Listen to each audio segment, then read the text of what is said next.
While the EU is calling for creating humanitarian corridors in Syria, how close are we to a foreign military intervention? Well, there is already a foreign military intervention going on. Don't forget that NATO, they have a command and control center in Hatay province, southern Turkey, very close to the Turkish-Syrian border. We've reported about this months ago. This is a conduit for intelligence going back and forth across borders, weapons, of course, and these weapons are financed basically by the GCC, the Gulf Cooperation Council, especially the Saudis, but especially the Qataris, who are actively involved with intelligence as well, and with monitors and trainers on the ground. Plus, they have another conduit through the Lebanese border. There are two roads that go, one road goes to the suburbs of Damascus and the other one goes to Homs. So this has been going on for at least 3 or 4 months. It started around October, November last year. So the foreign interference is already there.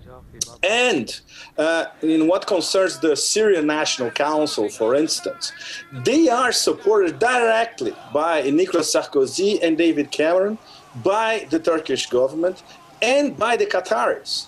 And there's also the Free Syrian Army, which even I would say non-biased analysts in Europe, including London, say that it's not free and it's not an army.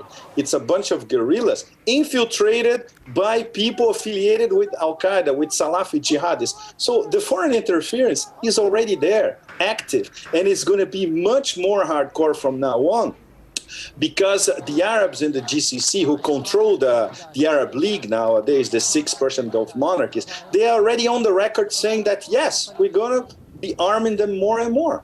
Well, with Russia and China trying to mediate the conflict, calling both sides for dialogue, NATO and Arab states create Friends of Syria group. What are they really trying to achieve by doing that? Look, with friends like these, look at the list of friends. Washington, Britain and France, former colonial powers who actually divided the Middle East among themselves, including the division of Syria itself. This cancer that started a century ago, it's still pestering and festering in the whole region. And this is the responsibility of the Brits and the French 100 years ago. The Turkish government, okay, former Ottoman Empire with some dreams of neo-Ottomanism as well. And the Persian Gulf monarchies, those beacons of democracy in the Persian Gulf, who are preaching regime change, but not for democracy and for the benefit of the Syrian people, because they want a hardcore Sunni Muslim Brotherhood organized government in Syria instead of Assad. Well, Washington, you mentioned Washington earlier. They admit that Al-Qaeda is working alongside Syria's armed opposition groups. With the U.S. considering extending support to the rebels, do you think that teaming up with terrorists is really what Washington wants? Yes, because this is exactly what they did in Libya.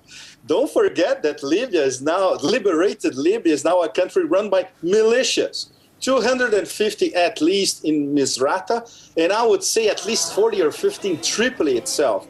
And the military commander of Tripoli is a former Al-Qaeda asset.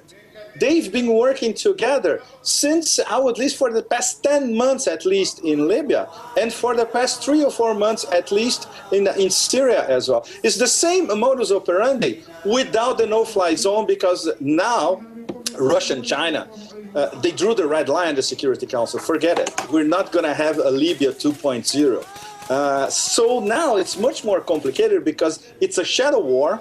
It's been going on for a few months. It will increase from now on. So now this is a shadow war doubled with a civil war, which the only people who will lose in all this are the so-called Syrian people that once in a while our masterpieces of democracy or mediocrities like Cameron Sarkozy refer to. Pepe Escobar, Asia Times correspondent, thank you for taking the time to talk to us from Bangkok.